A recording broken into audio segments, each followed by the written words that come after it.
So guys आप लोग कैसे हैं। मैं आपके लिए फिर से एक नई वीडियो लेकर आ गया हूँ जिसमें सोशल साइंस की मोस्ट इंपॉर्टेंट ऑब्जेक्टिव क्वेश्चन जो कि आपका कल के एग्जाम के लिए मैं दे रहा हूँ। तो चलते हैं आज की पहली क्वेश्चन की ओर। तो आज की पहली क्वेश्चन कह रहा है कि गिरिबाल्टी पैसेज क्या थे। तो गिरिबाल्टी जो पैसेज थे वह क्या थे। तो गिरिबाल्टी पैसेज एक नाविक थे। चलते हैं दूसरी क्वेश्चन की ओर। दूसरी क्वेश्चन कह रहा है कि साम्यवादी घोषणा पत्र के लेखक थे। तो साम्यवादी घोषणा पत्र के जो लेखक थे वो आपको कौन थे। तो साम्यवादी घोषणा पत्र के जो लेखक थे वो थे कार्ल मार्क्स। कौन थे? Karl Marx. और अगला है कि साम्यवादी शासन का पहला प्रयोग कहाँ हुआ था। तो साम्यवादी शासन का जो पहला प्रयोग हुआ था वो आपको कहाँ हुआ था। तो पहला प्रयोग इसका रूस में किया गया था। कहाँ किया गया था? तो रूस में किया गया था। अगला क्वेश्चन है कि वियतनाम में रहने वाले फ्रांसीसी नागरिकों को क्या कहा जाता है। तो वियतनाम में जो भी फ्रांसीसी नागरिक रहते हैं उसे क्या कहा जाता है। तो उसे कहा जाता है आपको कोलोन। कौन सी कहते हैं? कोलोन कहते हैं। और अगला, हिंद चीन पहुंचने वाला प्रथम व्यापारी कौन थे। तो हिंद चीन पहुंचने वाला जो प्रथम व्यापारी थे वो आपको कौन थे। तो वो आपको थे पुर्तगाली हिंद चीन पहुंचने वाले प्रथम व्यापारी थे। अगला है कि जलियांवाला बाग हत्याकांड के उपरांत किसका गठन किया गया था। तो किसका गठन किया गया था वो आपको किया गया था हंटर समिति का। किसका? तो हंटर समिति का। अगला है रंपा विद्रोह कब हुआ था। तो रंपा विद्रोह जो हुआ तो आपको कितना में हुआ था। तो रंपा विद्रोह 1916 ईस्वी में हुआ था। 1916 ईस्वी में कौन सा विद्रोह हुआ था? रंपा विद्रोह। अगला है कि वल्लभ भाई पटेल को सरदार की उपाधि किस किसान आंदोलन के दौरान दी गई थी। वल्लभ भाई पटेल को जो सरदार की उपाधि किस आंदोलन के दौरान दी गई थी। तो वह आपको दी गई थी बारदोली आंदोलन के दौरान की बारदोली किसान आंदोलन के दौरान। अगला है कि स्पिनिंग जेनी का आविष्कार किसने किया था। स्पिनिंग जेनी का आविष्कार जो किया था वो आपको किसने किया था। तो इसका आविष्कार जो किया था वो आपको किया था जेम्स हारग्रीव्स। अगला क्वेश्चन, निम्नलिखित में से कौन औद्योगिक क्रांति का कारण नहीं था। औद्योगिक क्रांति का कौन कारण नहीं था। तो इसका जो सही आंसर हो जाएगा 10 का वो आपको आंसर हो जाएगा ऑप्शन नंबर क, जिसमें है धर्म सुधार आंदोलन।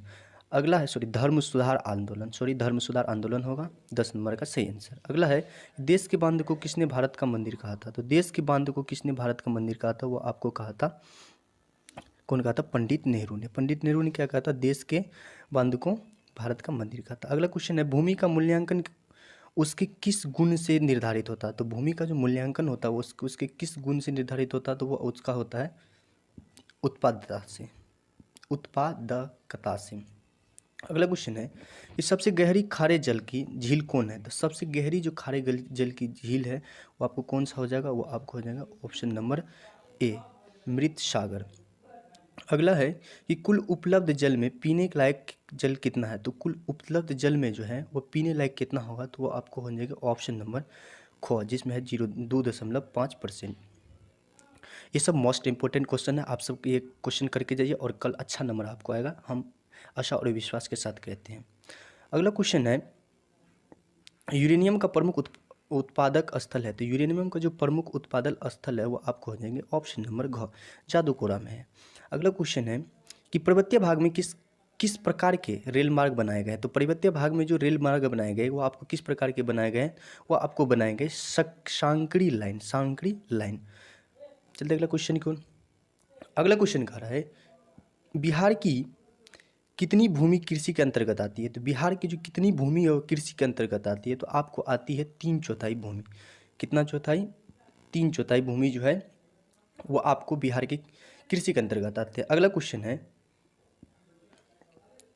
बिहार में मकई का सर्व प्रमुख उत्पादन क्षेत्र कौन है।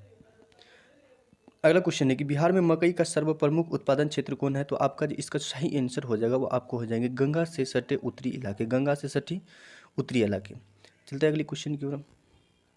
अगली क्वेश्चन कर रहा है कि भी आकार की समोच्च रेखाएं किस स्थलाकृत के प्रदर्शन के लिए खींची जाती है। तो ये आपको जो खींची जाती है वो आपको किसके लिए खींची जाती है। तो ये आपको खींची जाती है बहुकुट के लिए। किसके लिए?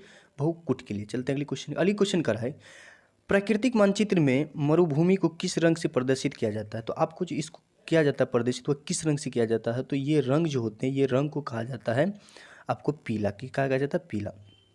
अगला है भारत में कहाँ औरतों के लिए आरक्षण की व्यवस्था है। तो भारत में जो औरतों के लिए आरक्षण की व्यवस्था है वो आपको कहाँ है। तो वो आपको ऑप्शन नंबर क्या हो जाएंगे? ऑप्शन नंबर घ, पंचायती राज्य संस्था में। किसमें? पंचायती राज्य संस्था में। कौन विधि उच्चावच प्रदर्शन की विधि नहीं है। कौन विधि उच्चावच प्रदर्शन की विधि नहीं है। तो इसका जो सही आंसर हो जाएगा वो आपको कौन सा आंसर हो जाएगा? ऑप्शन नंबर ग। अगला क्वेश्चन है कि तलचीनी के संदर्भ में किसी स्थान की मापी गई ऊंचाई को क्या कहते हैं? तो इसको जो कहते हैं वो आपको क्या कहते हैं? इसको कहते हैं स्थानिक ऊंचाई। तो देखिए भारतीय संघ में किस राज्य को विशेष राज्य का दर्जा प्राप्त है? तो इसका जो सही आंसर होंगे वो ऑप्शन नंबर ग हो जाएंगे, जम्मू एंड कश्मीर। अगला क्वेश्चन है कि संघ सरकार का उदाहरण है, तो संघ सरकार का जो उदाहरण है वो ऑप्शन नंबर आपको हो जाएंगे क, जो अमेरिका की है संघ सरकार का उदाहरण। अगला क्वेश्चन है कि भारतीय शासन प्रणाली है, तो भारतीय शासन प्रणाली जो आपको कैसे प्रणाली का संघनात्मक प्रणाली, कौन सी प्रणाली है? तो आपको इसका जो सही आंसर है वो हो जाएगा संघनात्मक प्रणाली। अगला क्वेश्चन है कि बेल्जियम के किस शहर के स्कूल में फ्रेंच बोलने पर रोक लगा दी गई? तो बेल्जियम के किस शहर के स्कूल में फ्रेंच बोलने पर रोक लगा दी? तो इसका जो आपको सही आंसर हो जाएगा वो हो जाएगा ऑप्शन नंबर ग, जिसमें है कि मर्चट टेमने। अगला क्वेश्चन है कि भारत में किस सतह के लोकतंत्र की व्यवस्था की गई है? भारत में किस तरह के लोकतंत्र की व्यवस्था की गई है? इसका जो सही आंसर हो जाएगा वो आपको आंसर हो जाएंगे आंसर नंबर आपको ख, अप्रत्यक्ष है। भारत में किस तरह के लोकतंत्र की व्यवस्था की गई? अप्रत्यक्ष की गई है। चलते हैं अगले क्वेश्चन। अगला क्वेश्चन है कि निम्नलिखित में किस देश की महिला आज भी मताधिकार से वंचित है? तो इसका जो सही आंसर हो जाएंगे ऑप्शन नंबर हो जाएंगे ग, सऊदी अरब। सऊदी अरब एक ऐसा देश है जहाँ पर अभी भी महिलाओं को मत देने का अधिकार नहीं है, जो आपको वोट देने का अधिकार नहीं है। चलते हैं अगले क्वेश्चन की ओर। अगले क्वेश्चन, नई विश्व सर्वेक्षण के अनुसार भारत में मतदाताओं की संख्या है, तो नए विश्व सर्वेक्षण के अनुसार भारत में जो मत जो गिराते हैं, वोट जो गिराते हैं, उसकी कुल संख्या कितनी है? तो उसका जो कुल संख्या वो आपको ऑप्शन नंबर ए हो जाएंगे, करीब 71 करोड़ है। चलते अगला क्वेश्चन। अगला क्वेश्चन कर रहा है कि निम्नलिखित में कौन नवीकरणीय प्राकृतिक संसाधन है? तो इसका जो सही आंसर हो जाएंगे वो आपको आंसर नंबर हो जाएंगे भूमिगत जो है, भूमिगत जल वही एक का है नवीकरणीय संसाधन है। अगला क्वेश्चन, निम्न को प्राथमिक क्षेत्र भी कहा जाता है, तो इसमें किसको प्राथमिक क्षेत्र कहा जाता है? तो इसका जो सही आंसर कृषि को क्या कहा जाता है? प्राथमिक क्षेत्र कहा जाता है। चलते अगले क्वेश्चन। अगला क्वेश्चन कहता है कि राष्ट्रीय आय का अर्थ है, तो राष्ट्रीय आय का जो अर्थ हो जाएगा वो आपको क्या हो जाएगा? तो राष्ट्रीय आय का जो अर्थ होते हैं वो आपको हो जाएंगे ऑप्शन नंबर आपको घ, उत्पादकों की साधनों की आय होती है। चलते हैं अगला क्वेश्चन। अगला क्वेश्चन कहता है कि योजना काल में भारत की औसत वार्षिक विकास दर रही है। योजना काल में भारत की औसत वार्षिक विकास दर रही है, तो इसका जो सही आंसर हो जाएंगे वो आपको हो जाएंगे आंसर नंबर ख, जो 4.2%। चलते अगले क्वेश्चन। अगला क्वेश्चन कहता है मुद्रा की वैधानिक परिभाषा किसने दी थी? तो मुद्रा की जो वैधानिक परिभाषा दी थी वो आपको किसने दी थी? तो वो दी थी आपको किसने? तो मुद्रा की वैधानिक परिभाषा किसने दी थी? तो इसका जो सही आंसर हो जाएगा वो आ जाएगा ऑप्शन नंबर ग, कौन दी थी? प्रोफेसर नेप ने। अगला क्वेश्चन है कि मुद्रा के प्रमुख कार्य है, तो मुद्रा के जो प्रमुख कार्य होते हैं आपको क्या होते हैं? तो मुद्रा का प्रमुख कार्य होते हैं आपका ये सभी हो जाएगा, विनिमय का माध्यम, मूल्य मापन, मूल्य का संचय, और ये सभी हो जाएगा। चलते अगले क्वेश्चन। अगला क्वेश्चन कर रहा है कि भारत की केंद्रीय बैंक है, तो भारत का जो केंद्रीय बैंक है वो आपको कौन सा हो जाएगा? तो ऑप्शन नंबर आपको इसमें को हो जाएगा कि जो आपका रिजर्व बैंक ऑफ इंडिया, जिसको आरबीआई कहते हैं, वो आपका क्या है? भारत का केंद्रीय बैंक है। चलते हैं अगला क्वेश्चन का। अगला क्वेश्चन कर रहा है कि राष्ट्रीय कृषि एवं ग्रामीण विकास बैंक की स्थापना हुई थी, तो राष्ट्रीय कृषि एवं ग्रामीण विकास बैंक की कब स्थापना की गई थी? तो इसका जो स्थापना की गई थी वो 1982 ईस्वी में की गई थी। चलते अगला क्वेश्चन। अगला क्वेश्चन कहता है कि मुद्रा बाजार की संस्थागत वित्तीय संस्थाओं में कौन सर्वाधिक महत्वपूर्ण है? तो इसका जो सही आंसर हो जाएगा वो आपको आंसर हो जाएगा ऑप्शन नंबर ख, सहकारिता समितियाँ। अगला क्वेश्चन है कि आर्थिक विकास का तीसरा क्षेत्र है, तो आर्थिक विकास का जो तीसरा क्षेत्र हो जाएगा वो आपको क्षेत्र कौन सा हो जाएगा? तो ये हो जाएगा ऑप्शन नंबर ग, सेवा क्षेत्र क्या है? आर्थिक विकास की तीसरा क्षेत्र है। चलते अगला क्वेश्चन की ओर। अगला क्वेश्चन कर रहा है कि नदियों में बाढ़ आने का प्रमुख कारण है, तो इसका जो सही कारण हो जाएगा और ये कारण हो जाएगा आपको जल की अधिकता।